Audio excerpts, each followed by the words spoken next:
दोस्तों, अगर मैं कहूं कि ब्रह्मांड में एक ऐसी चीज है जो इतनी खतरनाक है कि वो समय को भी रोक सकती है, आप मानेंगे? तो आज हम बात करने वाले हैं उन चीजों की जो वैज्ञानिकों के दिमाग हिला देती हैं, ब्लैक होल्स। नमस्कार यार, मैं नियो सैगाबाइट्स और आज का टॉपिक है सबसे अजीब, सबसे डरावना और सबसे रहस्यमय।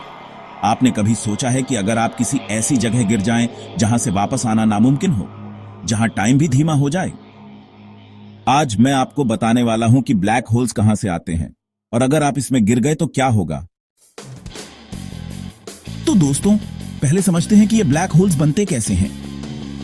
एक तारा हजारों करोड़ों हाइड्रोजन परमाणुओं का गोला होता है। ये परमाणु अपनी ही गुरुत्वाकर्षण की वजह से एक दूसरे की तरफ खींचते हैं। अंदर क्या होता है? कोर में न्यूक्लियर फ्यूजन होता है, हाइड्रोजन हीलियम में बदलता है और जबरदस्त एनर्जी निकलती है। और ये एनर्जी इतनी पावरफुल होती है कि ये गुरुत्वाकर्षण को पीछे धकेल देती है। एक परफेक्ट बैलेंस। लेकिन अगर तारा हमारे सूरज से कई गुना बड़ा हो तो कोर में इतना हीट और प्रेशर होता है कि वो हीलियम से भी भारी चीजें बनाने लगता है, कार्बन, ऑक्सीजन और आखिर में आयरन। और यहीं पर खेल खत्म होता है। आयरन बनाने से कोई एनर्जी नहीं निकलती तो अचानक गुरुत्वाकर्षण जीत जाता है और पूरा कोर 1 सेकंड के 1000वें हिस्से में कोलैप्स हो जाता है। बूम! Supernova explosion. और अगर तारा काफी बड़ा हो तो बचा हुआ कोर ब्लैक होल बन जाता है। तो दोस्तों, ब्लैक होल को अगर आप देखेंगे तो सिर्फ काला गोला दिखेगा। लेकिन रुकिए, अगर ये काला हिस्सा है तो होल वाला हिस्सा कहां है? काला हिस्सा है इवेंट होराइजन। ये एक इनविजिबल बाउंड्री है। इससे अंदर जो भी जाता है उसे वापस आने के लिए लाइट की स्पीड से भी तेज जाना पड़ेगा, यानी इम्पॉसिबल। और होल वाला हिस्सा वो है सिंगुलैरिटी। अब ये क्या बला है, हम ऑनेस्टली नहीं जानते। शायद इन्फिनिट डेंसिटी, यानी सारा मैस एक पॉइंट में, या कुछ और ही अजीब चीज। ये वैसा ही है जैसे मैथ्स में 0 से डिवाइड करना, एरर। अब एक बड़ा मिथ तोड़ते हैं। ब्लैक होल कोई वैक्यूम क्लीनर नहीं है जो सब कुछ चूस लेता है। अगर हमारा सूरज अचानक ब्लैक होल बन जाए, पृथ्वी की ऑर्बिट सेम रहेगी।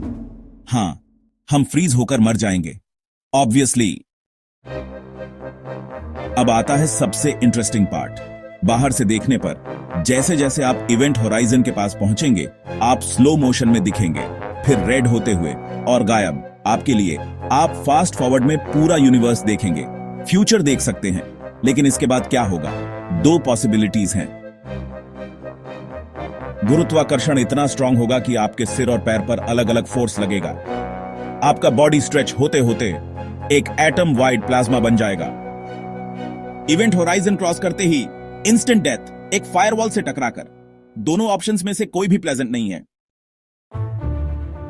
ब्लैक होल्स अलग अलग साइज के होते हैं। छोटे, कुछ सूरजों जितना मैस, एस्टेरॉइड जितना डायमीटर, सुपरमैसिव। हर गैलेक्सी के सेंटर में अरबों सालों से फीडिंग। सबसे बड़ा नोन ब्लैक होल S5014 हमारे सूरज से 40 अरब गुना भारी। इसका डायमीटर प्लूटो तक की डिस्टेंस का 43 गुना।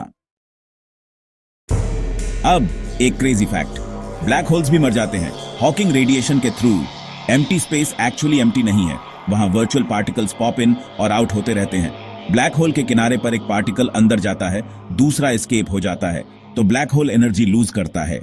लेकिन यह प्रोसेस इतनी स्लो है कि बड़े ब्लैक होल्स को गूगल ईयर्स लगेंगे इवेपोरेट होने में। इतना लंबा समय कि जब लास्ट ब्लैक होल मरेगा कोई भी विटनेस नहीं होगा। तो दोस्तों, ये थी ब्लैक होल्स की अमेजिंग जर्नी। कमेंट में बताइए कौन सा फैक्ट सबसे क्रेजी लगा। और हां, ये सिर्फ शुरुआत है। ब्लैक होल्स के और भी माइंड बेंडिंग सीक्रेट्स हैं जो हम पार्ट 2 में एक्सप्लोर करेंगे। अगर आपका ब्रेन एक्सप्लोड हो गया है तो लाइक करना ना भूलें। सब्सक्राइब और बेल आइकॉन दबाकर पार्ट 2 का वेट करें, क्योंकि अभी तो हमने वर्म होल्स, टाइम ट्रैवल और मल्टीवर्स के बारे में बात ही नहीं की। Mind blown.